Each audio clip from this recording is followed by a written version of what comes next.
metabolisme kronis dengan multietiologi yang ditandai tingginya kadar gula darah disertai dengan gangguan metabolisme karbohidrat, lipid, dan juga protein sebagai akibat infisiensi fungsi insulin. Nah, penyakit ini dapat menyerang siapa saja tanpa batasan umur dan juga tidak dapat disembuhkan. Namun, penyakit ini dapat dicegah. Nah, berbagai penelitian epidemiologi menunjukkan adanya kecenderungan peningkatan angka insidensi dan prevalensi diabetes mellitus tipe 2 di berbagai penjuru dunia.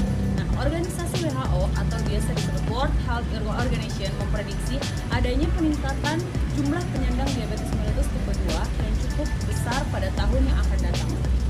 Prevalensi penyakit diabetes mellitus tipe 2 ini menurut Perkeni atau Perkumpulan Endokrinologi Indonesia pada tahun 2019 menyatakan bahwa berdasarkan pola pertambahan penduduk diperkirakan bahwa pada tahun 2030 nanti akan ada 194 juta jiwa penduduk yang berusia di atas 20 tahun dengan asumsi prevalensi diabetes mellitus dengan terdapat 28 juta penyandang diabetes di daerah urban atau biasa disebut perkotaan dan 13,9 juta di daerah rural yaitu daerah pedesaan. Nah, laporan hasil Reskesdas juga pada tahun 2018 menunjukkan bahwa terjadi peningkatan prevalensi diabetes mellitus tipe 2 menjadi 8,5% atau sekitar 20,4 juta jiwa orang terkena dengan penyakit diabetes mellitus tipe 2.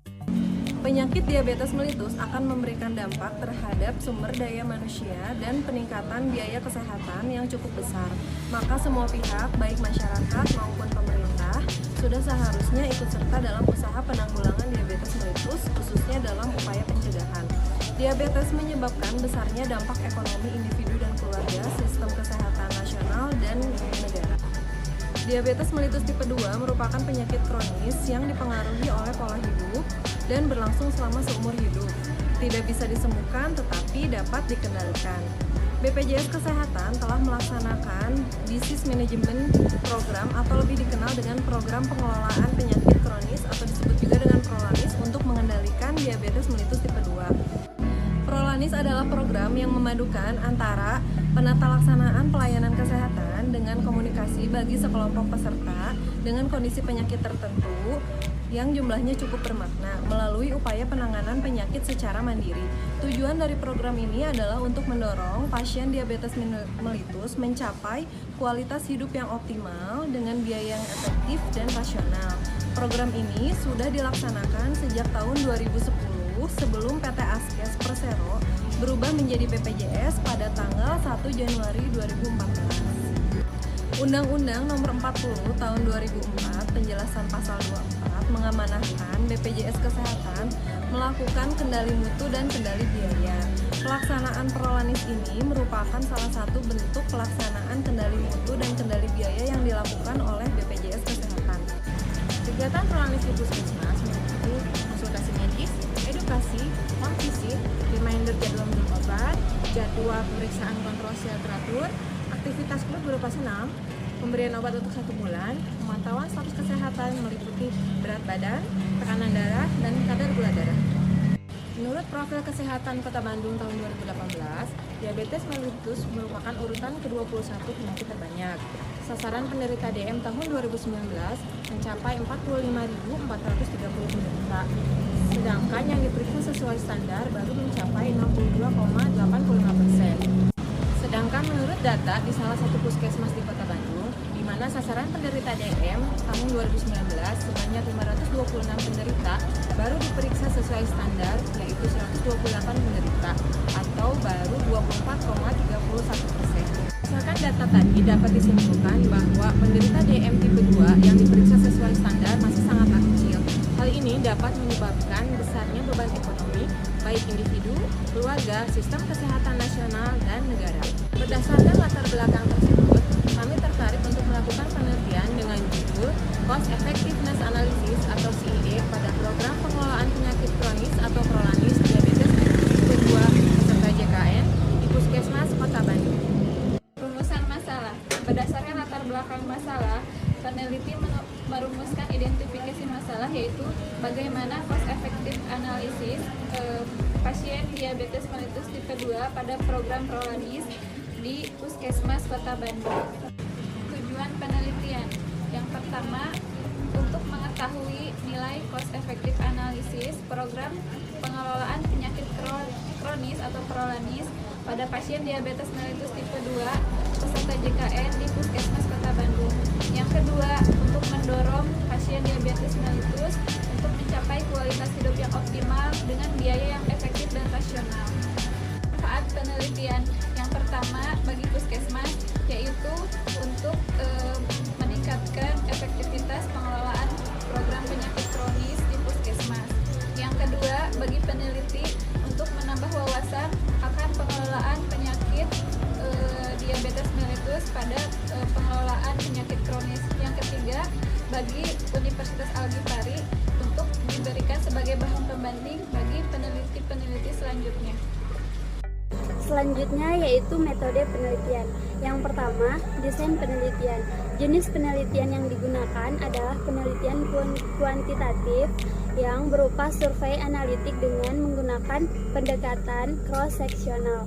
Nah, sebelumnya survei sendiri identik dengan wawancara maupun dengan kuesioner. Nah, di sini kita menggunakan pendekatan cross-seksional. Cross-seksional sendiri yaitu desain penelitian yang melibatkan lebih dari satu macam kasus sekali olah dan juga melibatkan beberapa macam variabel lebih dari satu. Di sini kita menggunakan dua variabel. Yang pertama, variabel dependen, yaitu kualitas hidup antara pasien diabetes mellitus tipe 2 yang mengikuti prolanis dan non-prolanis dengan menggunakan kuesioner.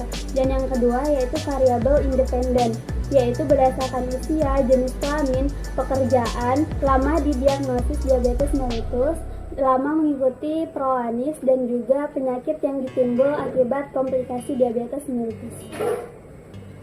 Selanjutnya adalah populasi dan sampel. Populasi yang kami ambil dari penelitian ini adalah pasien JKN yang berada di Puskesmas Kota Bandung. Sedangkan sampel yang kami teliti adalah pasien JKN yang menderita diabetes mellitus tipe 2 yang mengikuti program prolanis dan non-prolanis.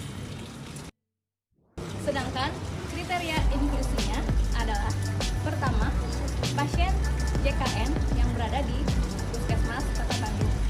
Yang kedua adalah pasien dengan riwayat DM tipe 2, dan yang ketiga dalam usia rentang 49 sampai 70 tahun. Sedangkan kriteria eksklusinya adalah pasien diabetes mellitus dengan riwayat hipertensi. Penggolongan antidiabetik yang terdiri dari yang pertama insulin, kemudian yang kedua yaitu obat antidiabetik oral yang terbagi menjadi beberapa golongan, yaitu ada sulfonylurea, eclitinida, turunan fenilalanin, liguanida, thiazolidine, dan inhibitor alpha glucosidase. Parameter outcome yang diharapkan yaitu yang pertama, outcome klinis, yaitu penurunan atau terkontrolnya kadar gula darah pada pasien DM tipe 2. Yang kedua yaitu outcome humanistik. Untuk peserta prolanis akan meningkatkan kualitas hidupnya dikarenakan pasien prolanis akan mendapatkan kegiatan berupa konseling, edukasi, home care, senam, pemantauan kesehatan secara rutin setiap bulannya. Yang ketiga, outcome ekonomi, yaitu berdasarkan perhitungan efektivitas pengobatan menggunakan metode CEA. Analisis farmakoekonomi dalam penelitian ini yaitu cost effectiveness analysis atau analisis efektivitas biaya adalah metode manajemen guna menilai efektivitas dari suatu program atau intervensi dengan membandingkan nilai dan kualitas hidup pasien. Penetapan perspektif biaya dan komponen biaya dalam penelitian ini meliputi pertama, data biaya langsung medis yang dibagi menjadi dua. Biaya beban BPJS Kesehatan, yaitu beban biaya BPJS Kesehatan untuk kegiatan prolanis diabetes mellitus tipe 2. Sedangkan biaya beban pasien, yaitu biaya yang dikeluarkan oleh pasien selain yang dijamin oleh BPJS Kesehatan. Yang kedua, data biaya langsung non-medis, yaitu meliputi transport yang dikeluarkan oleh pasien untuk pergi ke puskesmas, memperoleh dari kuesioner beban ekonomi. Yang ketiga yaitu biaya tidak langsung, yaitu pendapatan yang hilang karena pasien harus berobat. Pada penelitian ini, biaya yang dihitung adalah biaya yang hilang pada saat pasien berkunjung ke puskesmas atau mengikuti kegiatan prolanis 1 bulan sekali yang diperoleh dari kuesioner beban ekonomi. Dan yang keempat, data kualitas hidup menggunakan kuesioner melalui teknik wawancara. Jadi kesimpulannya, menurut WHO memprediksikan bahwa penyakit diabetes mellitus di beberapa tahun yang akan datang akan mengalami peningkatan yang cukup besar. Jadi, menurut prediksi internasional bahwa pada tahun 2013 sampai 2018 mengalami peningkatan yang cukup besar, yaitu sekitar 10,8. Bahkan pada tahun 2045 peningkatan akan semakin pesat, yaitu sekitar 16,7%. Tujuan dari program ini adalah untuk mendorong pasien diabetes mellitus mencapai kualitas hidup yang lebih optimal dengan biaya yang efektif dan rasional.